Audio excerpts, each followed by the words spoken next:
Bien, pues muy buenas a todos, sean todos ustedes bienvenidos a Teoría en pocos minutos. Para este nuevo año se decidió dividir el propio proyecto, la propia página, en distintos departamentos. Pues bien, en este vídeo, en esta conversación o en esta entrevista, nos encontramos claramente en el departamento de filosofía del que yo me encargaré. Y también he de decir que cuento con la colaboración de Pedro Guillamón Moreno, que ya estuvo anteriormente en este canal y en otros proyectos de la misma página.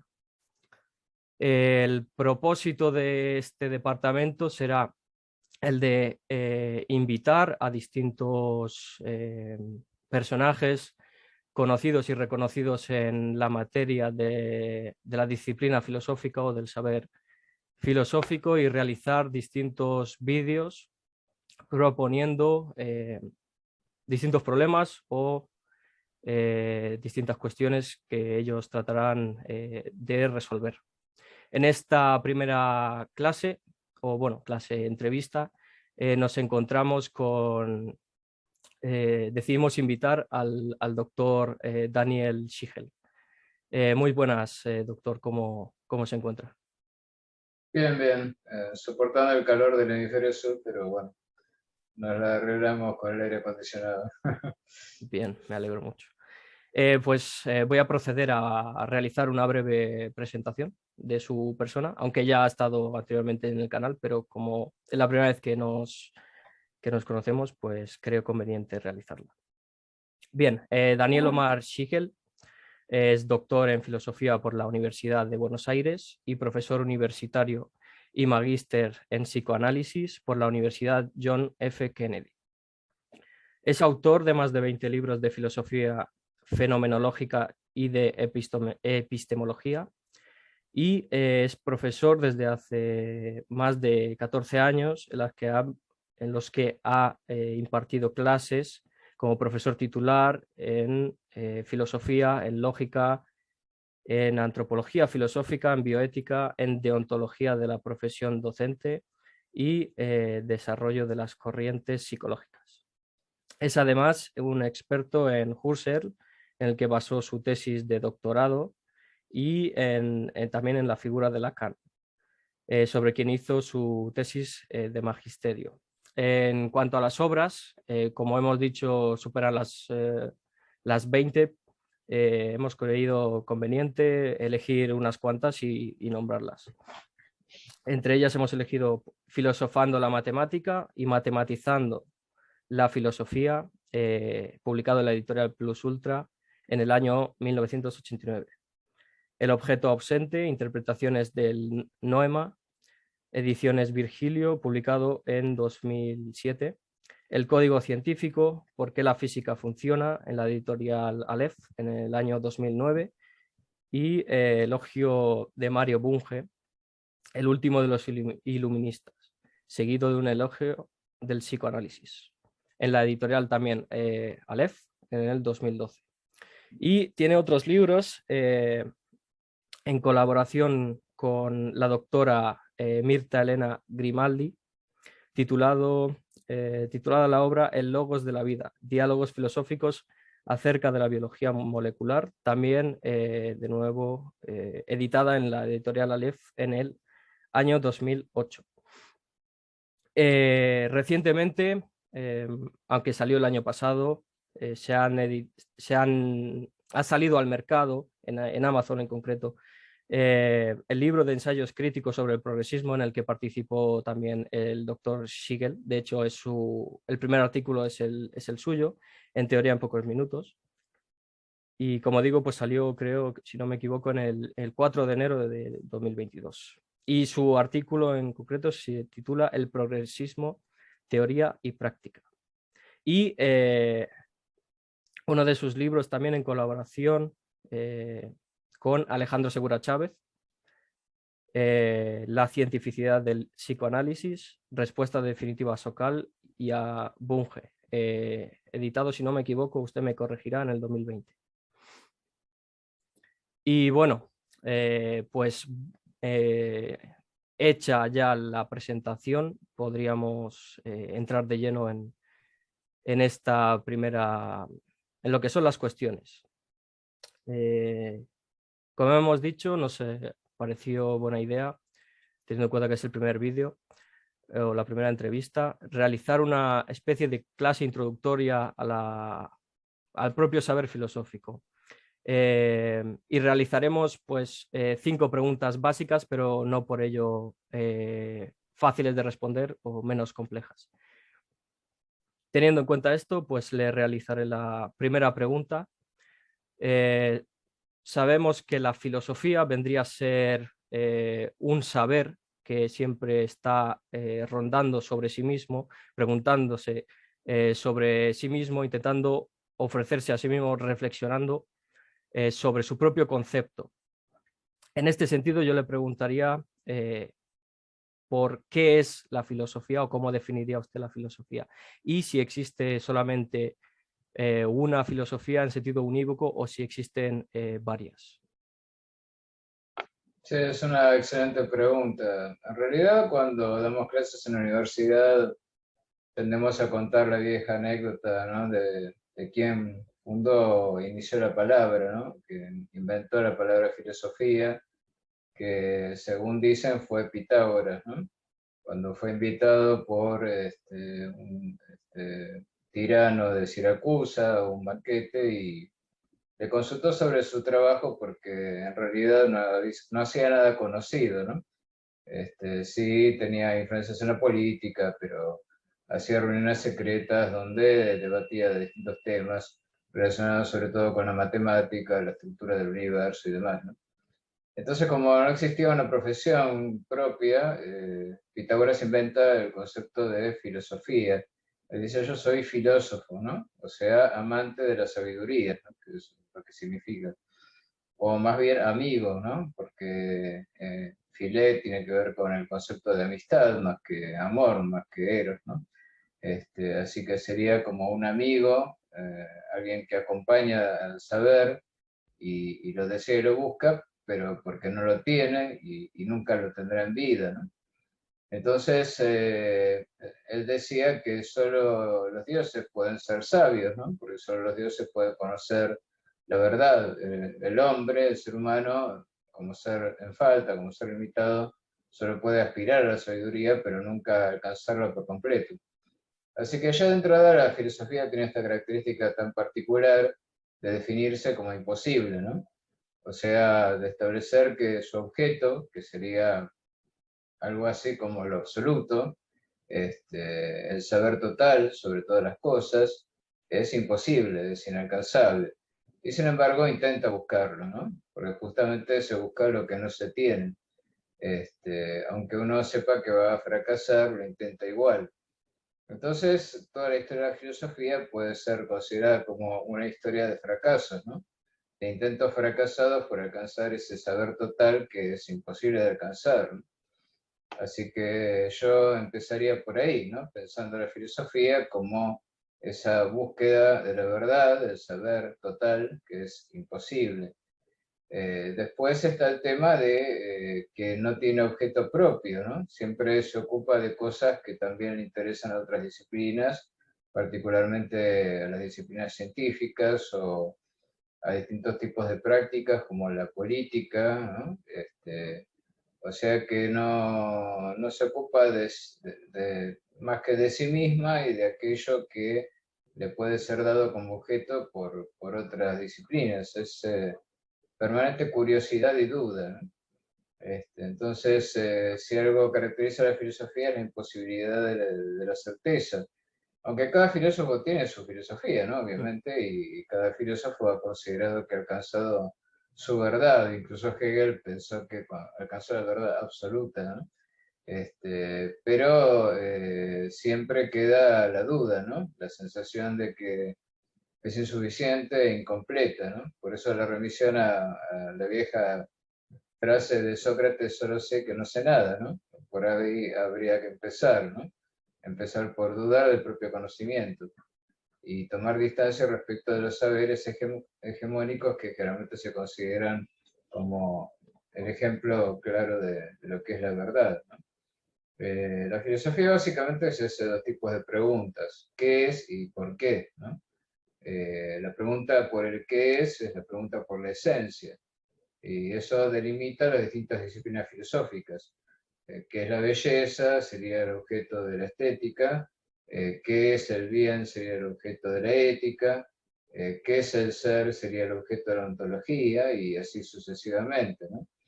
Y por otro lado, la pregunta de por qué hay algo si podría no haber nada, ¿no? Y eso va más hacia el lado de lo cosmológico, ¿no? O cosmogónico, que es por donde empezó la filosofía en la época de Pitágoras, en la época de los presocráticos. Así que eso nos daría, creo, un pantallazo más o menos de qué se trata esto de la filosofía y por qué nunca termina de definirse por completo. Entiendo que según la definición que ha dado, coincidiría usted con la visión que postula el materialismo filosófico sobre el propio saber de la filosofía como un saber de segundo grado que se ocupa de saberes que existen aparte de él.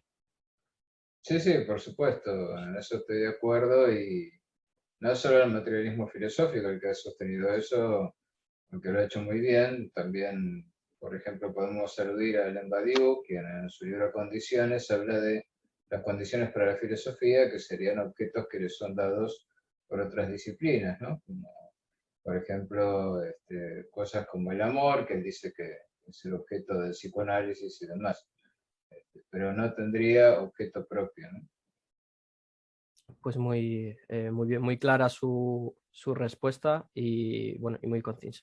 Muchas gracias. Pasemos ahora a la segunda pregunta, y es otra de las preguntas básicas que se encuentra cualquier estudiante de filosofía o cualquier persona que se quiera iniciar en este saber, y es la aparición del concepto de ciencia o de ciencias y su ligazón o también su distinción con respecto a la filosofía.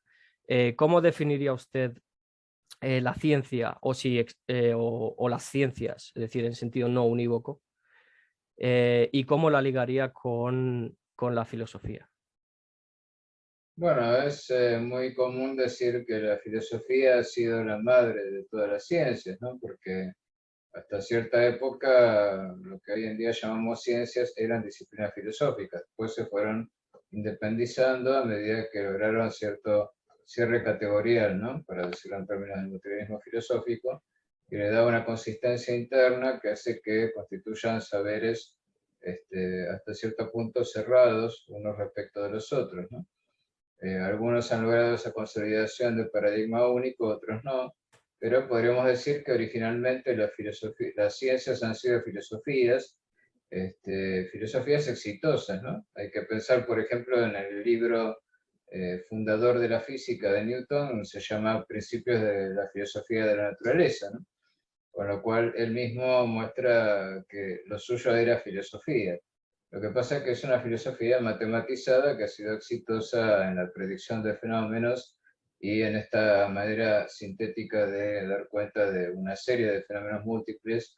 En el caso de Newton, bueno, había logrado explicar a partir de pocas leyes generales de carácter matemático fenómenos como la caída de los objetos en la Tierra, el movimiento de la Luna, el movimiento de los planetas en el sistema solar y demás, ¿no?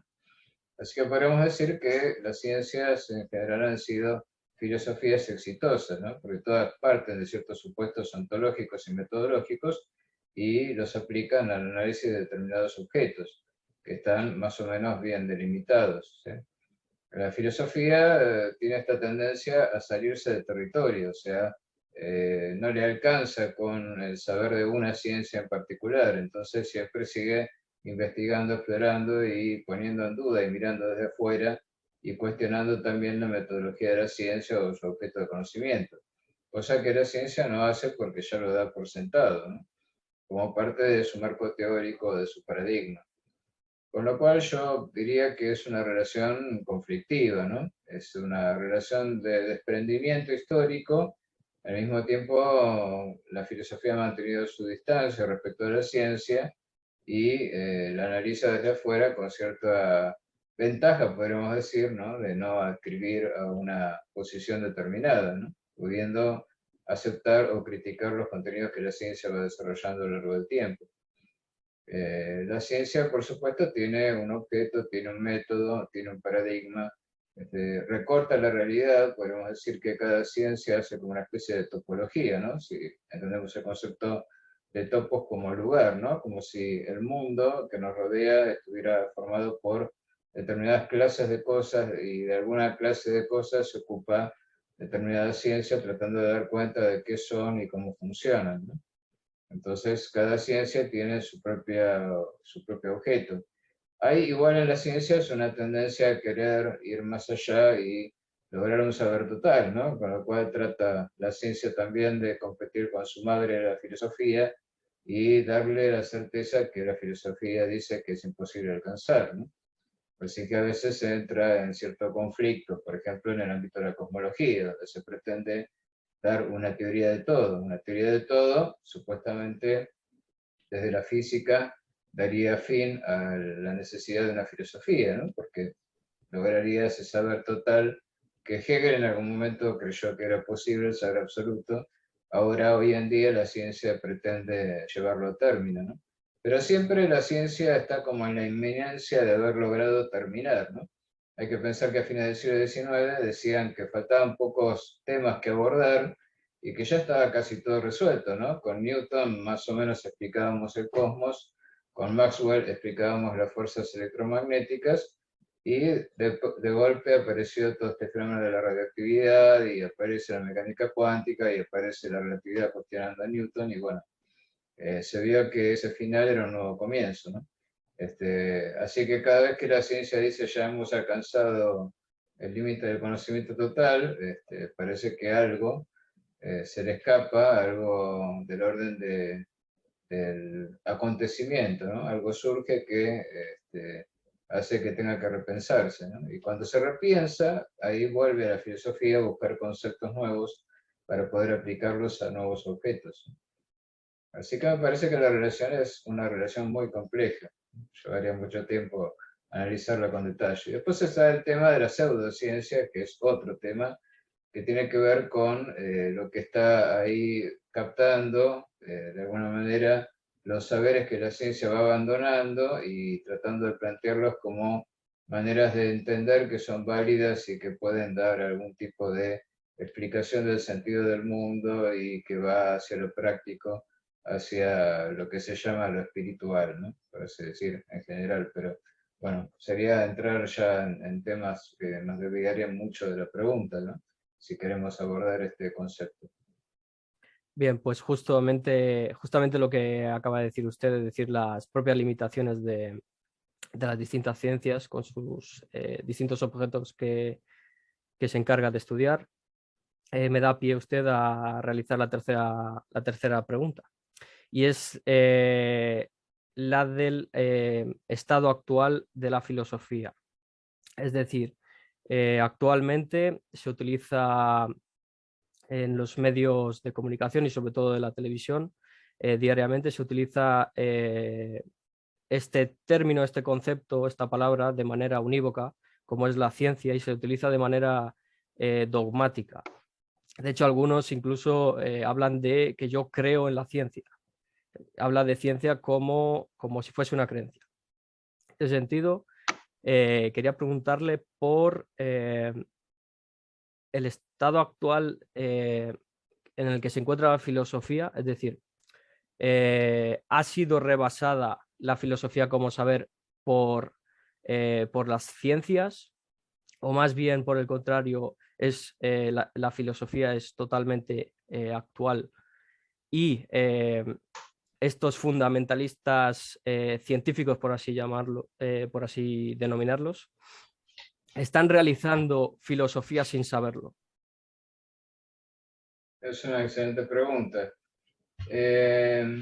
Sí, más que filosofía, yo diría que es algo así como una pseudociencia, ¿no? Dentro de la ciencia, el cientificismo. ¿Por qué? Porque si algo caracteriza a la ciencia es esta cuestión de la permanente transformación, ¿no? el hecho de tener en claro que nunca alcanzamos la verdad absoluta. Si bien la ciencia pretende el saber en algunos ámbitos, y es cierto que la ciencia está hecha por científicos, ¿no? Y obviamente los científicos desean alcanzar algo que llaman la verdad y consideran que la han alcanzado. Siempre en algún momento se dice hemos alcanzado la verdad. Después entran en duda y se dan cuenta de que si hemos alcanzado la verdad, estamos fritos porque entonces ya no tenemos trabajo. Entonces algo siempre tiene que quedar sin saber, ¿no? Es un poco como la zanahoria delante del burro, algo tiene que impulsar a buscar y hay como una especie de autoengaño en la ciencia, un autoengaño necesario, el cual ya había hablado Kant, por ejemplo, ¿no? Cuando él hablaba de esto que él llamaba ideas regulativas, ¿no? Las ideas del absoluto, alcanzar un conocimiento total del cosmos, guían el desarrollo científico, pero al mismo tiempo se mantienen siempre en el horizonte, a distancia, ¿no? Como algo que se busca, se cree ya ahí al alcance de la mano, pero nunca se llega a tocar. ¿Por qué es necesario esta forma de autoengañarse, digamos? Bueno, porque nosotros tenemos una experiencia limitada, decía Kant.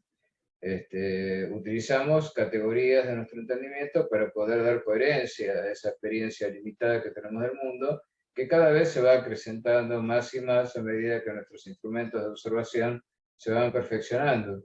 Pero nunca podemos estar seguros de haber alcanzado el saber total. Sin embargo, lo buscamos, porque si no, ¿qué sentido tendría la ciencia? Si no es la búsqueda de la verdad absoluta acerca de las cosas. Entonces hay como esta situación un tanto contradictoria, ¿no? De buscar algo que sin embargo es imposible. Pero bueno, eso es justamente el deseo. El deseo del científico es una pregunta que muchas veces no se hace. ¿Qué busca un científico cuando empieza a investigar? Bueno, busca alguna clase de verdad, ¿no? Pero el deseo, justamente, si lo vemos desde el punto de vista psicoanalítico, es lo imposible. O sea, lo que nunca puede terminar de realizarse. ¿Por qué? Porque realizarlo sería catastrófico, sería que todo ya estuviera acabado y terminado y ya no habría nada más que hacer. Entonces, por un lado, la ciencia pretende haber alcanzado ya el saber o estar próxima a alcanzarlo, pero todavía no, ¿no? Es un ya que es al mismo tiempo un todavía no. El cientificista cree que ya, o sea, ya está, ya tenemos las bases, tenemos los conocimientos para poder dar cuenta de todo, ¿no? Nada queda afuera. Entonces, con eso nos alcanza y nos sobra para explicar las cosas. El cientificista convierte el saber científico en una certeza y deja de lado algo que es propio del científico, que es dudar. Porque si el científico no duda de lo que ha alcanzado, no va a buscar cosas nuevas, se va a quedar ahí, se va a quedar estancado. No puede haber progreso del saber científico si al mismo tiempo hay certeza de que ya está todo sabido, ¿no? Entonces, ¿cómo sería esto de rendirle culto a algo que no está terminado? ¿No? Es como un templo inacabado, como un dios en falta, como si uno le rindiera culto a divinidades incompletas, ¿no? Entonces, ¿cómo va uno a sostener eso frente a la duda que la filosofía genera? Yo creo que de ninguna manera la filosofía ha sido descartada por la ciencia y siempre recurre de nuevo a ella cada vez que se encuentra en problemas porque necesita conceptos nuevos. Si uno lee los textos de divulgación científica y muchas autobiografías de científicos que hablan acerca de cómo desarrollaron sus conceptos, notará que siempre hacen referencia a algún autor de la filosofía. Por ejemplo, Schrödinger habla mucho de los presocráticos y dice que él se vio muy influido por ellos a la hora de entender el funcionamiento del mundo cuántico, lo cual significa que más allá de lo que el cientificismo diga, que es, digamos, una forma de pseudo saber de algunas personas que son neófitas y que no pertenecen al ámbito propiamente científico, los propios científicos siempre se dedican a leer algo más por las dudas, ¿no? Pensaba, por ejemplo, también en personajes como Damasio, que hace referencia a Spinoza, cuando habla de la relación mente-cuerpo.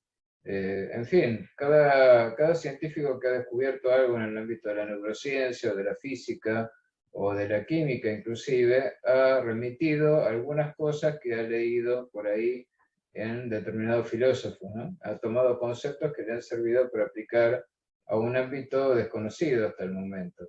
Y si no hubiera tenido esos conceptos, quizás se le hubiera escapado la presencia de un acontecimiento, o sea, de algo nuevo que obligaba a una reestructuración, a un cambio de visión de las cosas.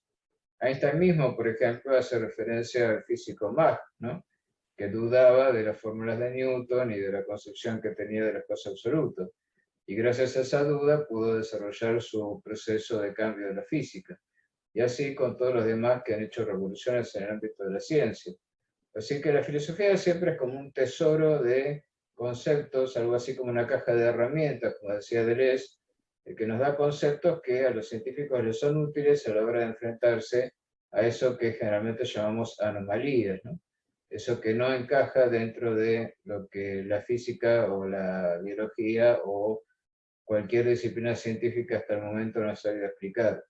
Eso dejando de lado el hecho de que las disciplinas propiamente humanas, como la sociología, la historia, la psicología, no tienen paradigma constituido, con lo cual permanentemente están necesitando de conceptos filosóficos para sostenerse. Así que ahí no hay una delimitación clara ni siquiera entre lo que es una filosofía y lo que es una ciencia humana, por ejemplo, ¿no? Así que me parece que esa posición cientificista, por un lado, se plantea desde una determinada visión de lo que es la ciencia. Toma la física de Newton y toma la biología de Darwin, y ahí se queda, y con eso explica todo. Y no tiene en cuenta los desarrollos posteriores, ¿no? En general, descarta como pseudociencia los desarrollos más, de alguna manera, cuestionadores de esas certezas, como podría ser la teoría de cuerdas o cosas así, que son mucho más difíciles de entender, ¿no? Al mismo Mario Bunge le pasaba un poco esto, ¿no?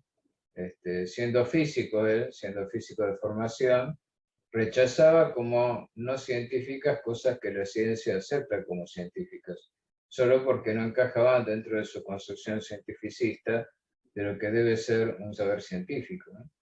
Y lo demás quedaba como pseudociencia, incluyendo cualquier desarrollo de la filosofía de la cual se burlaba, ¿no? Sobre todo de la filosofía alemana, como es bien conocido en sus textos más incisivos. Bien, pues una gran respuesta muy detallada y pasemos ahora a una cuarta pregunta. En, en cualquier grado de filosofía o en cualquier clase de iniciación aparece también otro concepto ligado a la filosofía, incluso bueno, cualquier alumno como he dicho, que esté cursando el grado de filosofía tiene como en la bibliografía varias historias de la filosofía. Entonces, en este sentido, le quería realizar la siguiente cuestión. Al igual que sucede lo mismo que con la segunda pregunta en cuanto a la relación y distinción entre estos dos conceptos, de historia y filosofía. ¿Cómo definiría usted la historia y cómo definiría los distintos sintagmas que se pueden formar entre estos dos conceptos, entre la disciplina de la historia de la filosofía y cómo definiría la filosofía de la historia y si existe una filosofía de la historia o si existen varias? Interesante. Historia es narración, historia es relato, ¿no? El relato de algo que ha acontecido, pero es algo que ha acontecido o no, digamos. O sea, un relato es un mito, es un cuento, narra cómo algo empezó a ser por primera vez, ¿no? Entonces, en filosofía contamos el cuento que yo conté recién, el cuento de Pitágoras iniciando la filosofía al inventar la palabra, ¿no? Pero eso es un mito que hacemos hacia atrás, una lectura hacia atrás. Suponemos que los que han dicho esto tenían razón. Pero por otro lado, interpretamos a nuestra manera, cada uno a la suya, qué es lo que significan estas palabras, porque, como decía, por ejemplo, amor a la sabiduría. Bueno, pero ¿qué sabiduría? ¿Y qué clase de amor, no? entonces ahí vienen los problemas. O sea, ¿cómo interpretamos eso que Pitágoras, que ya está muerto hace siglos, quiso decir cuando dijo lo que dijo? Ni siquiera nosotros sabemos bien qué decimos, ¿no? O sea, qué queremos decir cuando decimos lo que decimos.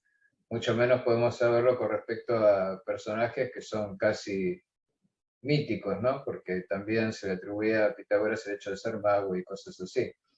Entonces, el tema es que para mí, cuando hacemos la historia de la filosofía, cada uno hace la suya, ¿no? Digamos, la historia la cuentan los que ganan, como suele decirse. Por eso cada vez que un filósofo aparece, cuenta de vuelta la historia de la filosofía. No sé si habrás notado que cada filósofo empieza por una historia de los filósofos anteriores, ¿no? Para delimitar su propia posición. Es más o menos lo que pasa, por ejemplo, en el ámbito del arte, ¿no? Donde en el arte se habla de, bueno, hubo tal escuela, tal escuela, tal escuela, y ahora esta es mi propuesta, ¿no? En filosofía pasó algo similar. El sostenimiento de la filosofía como disciplina se basa mucho en una tradición, la tradición del hacer filosofía, ¿no? Esta tradición que remontamos a los griegos, ¿no? Y que decimos estar continuando. Pero siempre la contamos desde el presente, ¿no? Y la contamos hacia atrás y cada uno da su versión. Así que es muy difícil decir esta es la historia de la filosofía correcta, porque no hay tal cosa como lo correcto en el ámbito de la narración, en el ámbito del lenguaje, ¿no? Así que cada filósofo, de acuerdo a su propia visión del mundo y a su propia filosofía, va a narrar sus antecedentes, ¿no? Y va a ir hacia atrás. Entonces, cada historia de la filosofía es, de alguna manera, una distorsión. Por eso siempre es importante cuando uno estudia a los filósofos del pasado, ir a las fuentes, ¿no? No quedarse solamente con lo que estudia en la carrera de filosofía, porque ahí va a ver la visión de su profesor, de su docente, ¿no? Una visión recortada, limitada. Pero aún cuando uno vaya a las fuentes, también va a leer desde su propia posición, así que ahí estamos en problemas. Pero digamos que eso es algo que en la ciencia no suele suceder porque la ciencia tiene como verdad la verdad de ahora, ¿no? La verdad actual. Digamos, nadie, salvo por curiosidad, iría a buscar manuales de ciencia del siglo XIX o del siglo XVIII, ¿no? Para estudiar su disciplina, estudia la disciplina tal y como ha quedado consolidada en el ahora, en el presente. Pero nosotros no podemos considerar que Sócrates ha sido superado, que Platón ha sido superado, que Aristóteles ha sido superado. Todos conservan su actualidad, ¿no? Todos siguen generando efectos en nuestro pensamiento. Nos dan conceptos a los cuales podemos acudir, que nos dan instrumentos para poder pensar determinados objetos que, como decíamos, la filosofía recibe desde afuera. Así que la filosofía es siempre un poco historia de la filosofía. Es inevitable hacer una filosofía sin una historia de la filosofía. No podemos quedarnos solo con lo que decimos ahora, porque lo que se dijo en el pasado sobre la verdad, sobre el ser, sobre el bien, sobre lo justo, sigue siendo tan vigente como en aquel momento. Y no hay un paradigma único que venga a decir, no, la verdad es esta y todo lo demás debe ser descartado. Y si lo hay generalmente, como decíamos antes, en el ámbito del cientificismo, que directamente lo que hace es simplemente decir, bueno, la filosofía correcta es la ciencia, es la que ha triunfado, es la que ha sido exitosa porque en la práctica generó efectos. Y lo demás, bueno, hay que olvidarlos.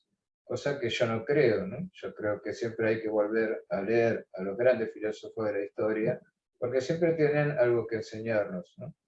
Y en cada edad uno los lee distinto y encuentra cosas nuevas, ¿no? Entonces siempre se vuelve. Es como pasa con la literatura, ¿no? Uno no puede decir Cervantes ha sido, no leamos más el Quijote. Uno pensará que es así, y de hecho en las escuelas cada vez se lee menos a los clásicos, ¿no? Pero eso me parece que empobrece la cultura, ¿no? Empobrece los conceptos que podemos tener para pensar el mundo. Así que son inseparables la filosofía y la historia de la filosofía. En cuanto a la filosofía de la historia, ya es otro tema, porque es como esos casos en los cuales, como decíamos antes, la filosofía toma un objeto de estudio, ¿no? Por ejemplo, en este caso, la historia. Ahora uno podría plantearse qué va a tomar como objeto de estudio. Va a tomar como objeto de estudio la historia como disciplina científica acerca de los hechos históricos, o va a tomar como objeto de estudio los hechos históricos mismos, ¿no? Realmente la filosofía de la historia ha sido eso, o sea, ha sido reconstruir los hechos desde determinada visión acerca del progreso o en función de una determinada visión filosófica particular, ¿no? Tenemos, por ejemplo, una filosofía de la historia de Hegel, y la filosofía de la historia de Hegel no es una filosofía acerca de los historiadores y lo que los historiadores hacen. Por ello sería más bien una epistemología dedicada al ámbito de la historia. Lo que él hace es reconstruir la historia diciendo, bueno, hay cosas que son accidentales y no importan, y hay cosas que son esenciales y sí importan, ¿no? Y eso bajo esa mirada que tiene él tan particular de pensar que la historia es como la manera en que Dios se reencuentra consigo mismo después de haber salido de sí mismo como naturaleza y retornar a sí mismo a través del pensamiento humano y particularmente del desarrollo de la cultura, ¿no? Pero no es lo mismo la filosofía de la historia de Hegel que la filosofía de la historia de Marx, que va a plantear que todo eso en realidad, todo eso que llamamos cultura, es un sostén ideológico de las formas de producción que se han sucedido a lo largo del tiempo, ¿no? Y que también tiene una visión a futuro, ¿no? Acerca de hacia dónde van las cosas. Así que la filosofía de la historia es una rama de la filosofía y es una manera en que los filósofos cuentan la historia y le dan un sentido, ¿no? La historia de la filosofía, por otro lado, es la manera como cuentan cómo han llegado los filósofos a pensar lo que piensan ellos, ¿no? En este momento, partiendo de ideas que han tomado de otros. A veces toman ideas de otros y no lo dicen, ¿no? Y el que parece más original es el que no cuenta cuáles son sus fuentes, ¿no? Pero bueno, eso es una cuestión anecdótica. Pero es interesante y efectivamente en el caso de la filosofía es inseparable de la historia, o por lo menos hasta ahora no ha podido separarse. ¿Por qué? Porque para separarse necesitaría convertirse en algo así como un saber matematizado, ¿no? O sea, solo la matemática es una disciplina que parece habilitar el prescindir de lo temporal porque va hacia lo eterno, ¿no? Pero bueno, eso ya es meterse también en una discusión filosófica, si efectivamente las entidades matemáticas tienen esta característica que acabo de decir, ¿no? O no es así.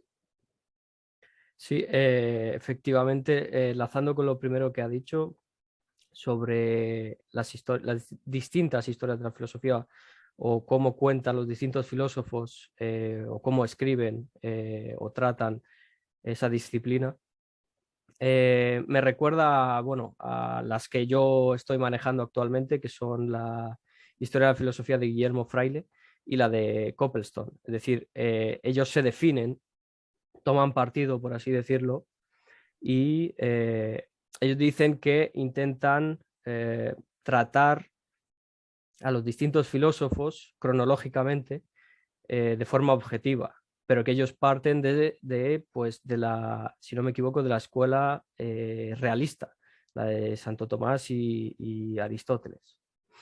Mm, Ese claro. era, bueno, un comentario que quería realizar.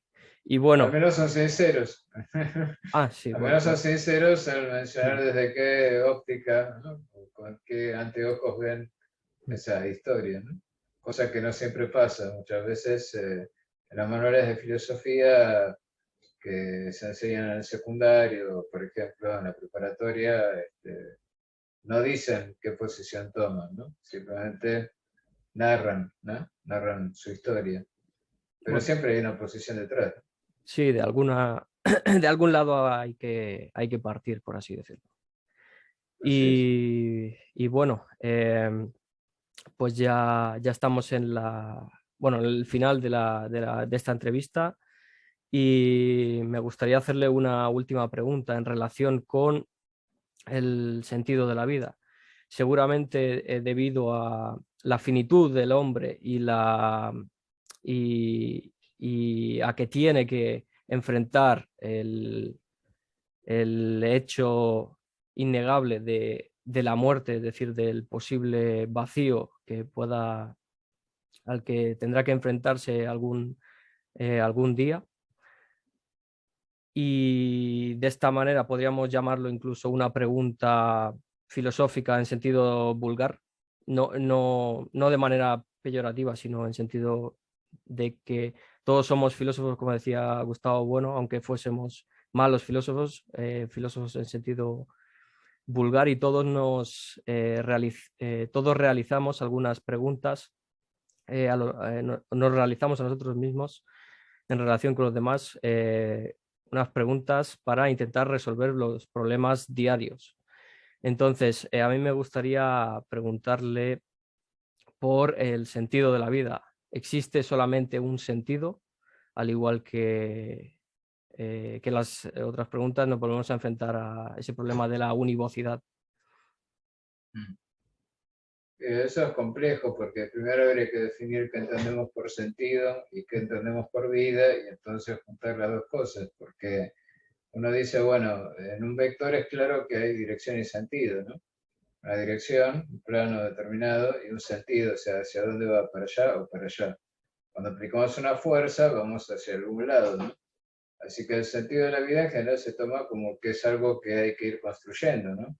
Es algún lugar hacia donde vamos. Cada uno encuentra el suyo como puede, sobre todo en épocas en las que todo está tan confuso como ahora, ¿no? Y no hay tradiciones que orienten, ¿no? Generalmente el sentido de la vida, como decía Heidegger, tiende a ser un tradicionalizarse en el sentido de retomar lo que uno encuentra en el pasado y proyectarlo hacia su propio futuro, ¿no? Y así es como se mete dentro de una determinada tradición y la sigue, pero no podría decir que hay un solo sentido de la vida, porque eso depende de qué tradición va a tomar cada uno y en función de eso qué dirección y hacia qué objetivos va a dirigir su existencia. En mi caso particular, parte del sentido de mi vida ha sido formar una familia, ha sido mantenerme firme en la idea de buscar mi verdad, no la verdad porque eso sería soberbia, cada uno en realidad tiene su verdad y no siempre es fácil encontrarla porque aparte, si hay algo difícil, como decía Kierkegaard, es ser sincero consigo mismo, que es lo más a lo que puede aspirar, decía Kierkegaard, el hombre. Kierkegaard, digo, como ejemplo de posición existencialista, ¿no? Pero creo que encontrar sentido a la vida, a las cosas, tiene que ver con los pequeños placeres, tiene que ver con las grandes metas que uno se propone, incluso, ¿por qué no?, con la acción política, si cree que es posible hacer algo por el estilo. Muchos quieren cambiar la realidad porque consideran que la realidad está mal y quieren mejorarla, y eso me parece perfecto, porque mientras sepan cómo hacerlo y mientras sus intenciones no terminen en un resultado peor que aquel del cual habían partido, ¿no? Porque uno aprende en la historia de la filosofía, por ejemplo, que cada filósofo tuvo su visión del sentido de la vida. Tomemos a Platón, por ejemplo, ¿no? Él hablaba de una república ideal basada en la virtud, ¿no? En la virtud suprema que es la justicia, y que lo que había que lograr es que cada quien se ocupara de lo suyo, ¿no? Tomando como modelo al organismo viviente, ¿no? Y sus tres almas, cada una dedicada a su propia función, ¿no? El alma superior era la que debía gobernar y tenía que ver con la razón. Pero bueno, sin entrar en detalles, al final terminó en un fracaso su proyecto político, ¿no? Y terminó siendo vendido como esclavo y bueno, también Aristóteles fue maestro de un emperador, ¿no? Alejandro Magno, y finalmente su relación con él tuvo que hacerlo emigrar y escapar de Atenas porque cuando Alejandro Magno es asesinado, corre peligro su vida. Bueno, y Sócrates terminó tomando la cicuta, en fin. Todos ellos buscaron un sentido, trataron de realizarlo, terminaron más o menos bien o más o menos mal, ¿no? Así que bueno, hay que tener cuidado con eso también, ¿no? Que no vaya a hacerse realidad tu deseo, porque eso podría ser lo peor que podría pasarte. Así que bueno, eso diría nada más. Entonces podríamos concluir que no existe un sentido de la vida en sentido unívoco, es decir, que existirían varios según y que cada uno de esos sentidos en el que tome un hombre o en concreto, no, un hombre en general, en su vida dependerá de su propia circunstancia y de sus propios intereses. Así lo he entendido yo. Obviamente, aunque es cierto que como somos humanos, también hay aspectos que son universales, como el desarrollo de la razón, la virtud, esas cosas de las que habla Aristóteles, ¿no? El hombre como animal político implica, bueno, el desarrollo de la virtud política, la ciudadanía, eso en la medida en que sea posible hacerlo, ¿no? Y eso trascendería un poco lo otro que parece muy individualista, dicho así. También hay sentido colectivo, ¿no? Que tiene que ver con la inserción dentro del plano social. Lo que pasa es que, como vivimos una época muy convulsionada, como casi todas, pero bueno, esta particularmente, nos ha complicado bastante lograr ese sentido compartido. ¿No? Pensaba, por ejemplo, cómo se parece esto a la época de esos imperios donde el individuo se sentía imposibilitado de participar de la vida de la polis, ¿no? De la vida política, de la vida ciudadana, y terminaba encontrando cierta satisfacción en la amistad, el cultivo de la amistad. Pensaba en Epicuro, por ejemplo, ¿no? Y su jardín. Este, o sea, formar estos pequeños grupos de gente que debate, que está interesada en el mismo tema, saber escuchar al otro, compartir ideas, todo eso puede ser también un sentido de trascendencia que vaya más allá de los intereses individuales, sin llegar a tocar esa área donde sabemos que cuando uno va demasiado lejos puede terminar cayendo en problemas, sobre todo de corrupción y cosas así, ¿no? Eh, Perdón, estoy afónico. Eh, pues aquí acaba la entrevista. No esperaba que fuese tan corta, pero bueno, siempre habrá otras opciones de realizar más entrevistas con usted y realizar distintas preguntas sobre otros temas. Y pues nada, pues aquí tengo que despedirla a usted y recordarles a los suscriptores del canal o a los seguidores que esperamos tener la semana siguiente al profesor Rodríguez Pardo, y esta vez será una entrevista en relación con la disciplina de la filosofía de la religión. Y sin más dilación, pues tengo que agradecerle a usted, doctor Sigel, su presencia y voy a ser redundante. Esperamos tenerle aquí en esta casa en otras ocasiones. Encantado, me he sentido muy cómodo y podría haber seguido hablando de cada tema, pero yo pensaba también, no quiero aburrir porque a veces uno va demasiado lejos y me gusta más ser conciso y ir al grano, digamos, como se dice. Desde Bueno, ya muy agradecido por la entrevista. gracias a usted por por su presencia y su amabilidad en el trato.